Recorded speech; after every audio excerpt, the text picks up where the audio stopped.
Modern Times marked the last screen appearance of the Little Tramp, the character which had brought Charles Chaplin world fame and who still remains the most universally recognised fictional human figure in history. The world from which the tramp took his farewell was very different from that into which he had been born 2 decades earlier, before the First World War. Then he had shared and symbolised the hardships of all the underprivileged of a world only just emerging from the 19th century. Modern Times found him facing very different predicaments in the aftermath of America's Great Depression, when mass unemployment coincided with the rise of industrial automation. Chaplin was acutely preoccupied with the social and economic problems of this new age. In 1931, he had left Hollywood behind to embark on an 18-month world tour. In Europe, he had been disturbed to see the rise of nationalism and the social effects of the Depression, of unemployment and of automation. He read books on economic theory and devised his own economic solution, an intelligent exercise in utopian idealism based on a more equitable distribution not just of wealth, but of work. In 1931, he told a newspaper interviewer, "Unemployment is the vital question.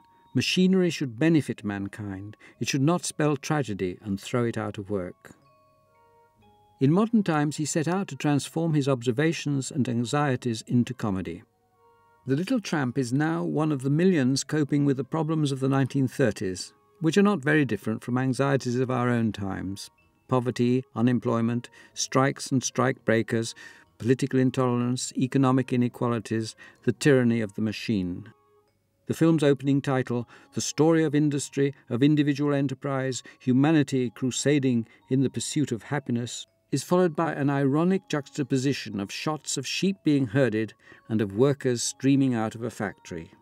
Charlie is first seen as a worker being driven crazy by his monotonous inhuman work on a conveyor belt and being used as a guinea pig to test a machine to feed workers while they work. Exceptionally, the tramp has a companion in his battle with this new world. On his return to America, Chaplin had met the actress Paulette Goddard, who was to remain for several years an ideal partner in his private life. Her personality inspired the character of the gamine in Modern Times, a young girl whose father has been killed in a strike and who joins forces with Chaplin. The couple are neither rebels nor victims, but, wrote Chaplin, the only two life spirits in a world of automatons. We are children with no sense of responsibility, whereas the rest of humanity is weighed down with duty. We are spiritually free. In a sense, then, they are anarchists. They first meet in a police wagon where the desperate girl has been thrown for stealing a loaf of bread and subsequently set up home together, though in the most innocent Platonic style. Chaplin at first planned a sadly sentimental ending. While the tramp was in hospital recovering from nervous breakdown, the gamine was to become a nun and so be parted from him forever. This ending was actually filmed but was finally abandoned in favour of a more cheerful finale. A title says, "We'll get along," and the couple, arm in arm, set bravely off down a country lane towards the horizon. By the time Modern Times was released, talking pictures had been established for almost a decade.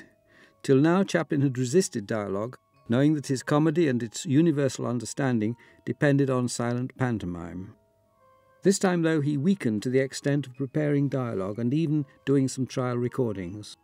Finally, he thought better of it, and, as in City Lights, uses only music and sound effects. Just at one moment, though, his voice is heard. Hired as a singing waiter, he is obliged to stand in for the romantic tenor. He writes the words on his shirt cuffs, but these fly off at the first dramatic flourish, so that he is obliged to improvise the song in a wonderful mock-Italian gibberish. Chaplin's voice had already been heard on radio and in at least one newsreel, but this was the first and the only time that the world heard speech from the Little Tramp. Apart from this indecision over sound and the changed ending, the shooting seems to have been fairly untroubled and, by Chaplin standards, comparatively fast. As he had done for City Lights, Chaplin composed his own musical score and gave his arrangers and conductors a harder time than usual, with the result that the distinguished Hollywood musician Alfred Newman walked off the film and had to be replaced. Modern Times became the victim of a strange charge of plagiarism. The Franco-German firm of Tobis claimed that Chaplin had stolen ideas and scenes from another classic film about the 20th century industrial world, À nous la liberté, directed by René Clair. Their case was weak, and Clair, a great admirer of Chaplin, was deeply embarrassed by it.